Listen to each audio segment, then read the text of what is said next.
जम्मू काश्मीरमधील पहलगाममध्ये दहशतवाद्यांनी भ्याड हल्ला केला आणि यात निष्पाप 28 जणांचा जीव गेला। धर्म आणि नाव विचारून या दहशतवाद्यांनी सामान्य नागरिकांना गोळ्या झाडल्या। दरम्यान या हल्ल्याप्रकरणी एक महत्त्वाची अपडेट आता समोर आली आहे। एका ॲपच्या मदतीने हल्लेखोर या बैसरण व्हॅलीमध्ये पोहोचले। ते ॲप म्हणजे अल्पलाइन क्वेस्ट। हल्लेखोरांनी आधुनिक तंत्रज्ञानाचा वापर करत अल्पलाइन क्वेस्ट नावाच्या ॲपद्वारे जंगलातून मार्ग काढून पर्यटकांपर्यंत पोहोचण्याचा मार्ग तयार केला। अल्पलाइन क्वेस्ट हे ॲप सामान्यतः ट्रेकिंगसाठी वापरलं जातं, मात्र दहशतवाद्यांनी त्याचा वापर जंगलातून अचूक मार्ग शोधण्यासाठी केला।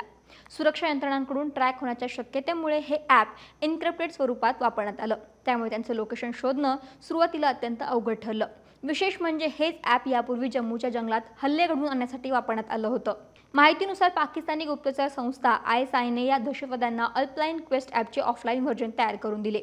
ही व्हर्जन सेल्युलर फोन नेटवर्कशिवाय काम करतं। हे एक नेव्हिगेशन ॲप आहे आणि बहुतेकदा व्यावसायिक ट्रॅकर्स वापरतात। हे ॲप विशेषतः trekking, hiking, trail running, mountain biking किंवा ऑफ रोडिंग नेव्हिगेशन सारख्या ऑफ रोड नेव्हिगेशन डिझाईनसाठी केलेलं आहे।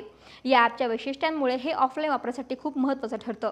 रिअल टाईममध्ये तुमचं लोकेशन ट्रॅक करतं आणि ट्रॅव्हल रूट देखील रेकॉर्ड करतं। यात वेगवेगळ्या प्रकारचे मॅप्स देखील आहेत, जसे की टोपोग्राफिक, सॅटेलाइट आणि ओपन स्ट्रीट मॅप सारखे अनेक प्रकारचे मॅप्स त्याच्यामध्ये उपलब्ध आहेत। हे ॲप टोपोग्राफिक, सॅटेलाइट आणि ओपन स्ट्रीट मॅप सारख्या अनेक प्रकारच्या मॅप्सला सपोर्ट करतं। या ॲपच्या मदतीने आपण आपल्या प्रवासाचा मार्ग आखू शकता आणि खास लोकेशन देखील मार्क करू शकता। आणि याच ॲपच्या मदतीने या दहशतखोरांनी हा हल्ला घडवून आणला।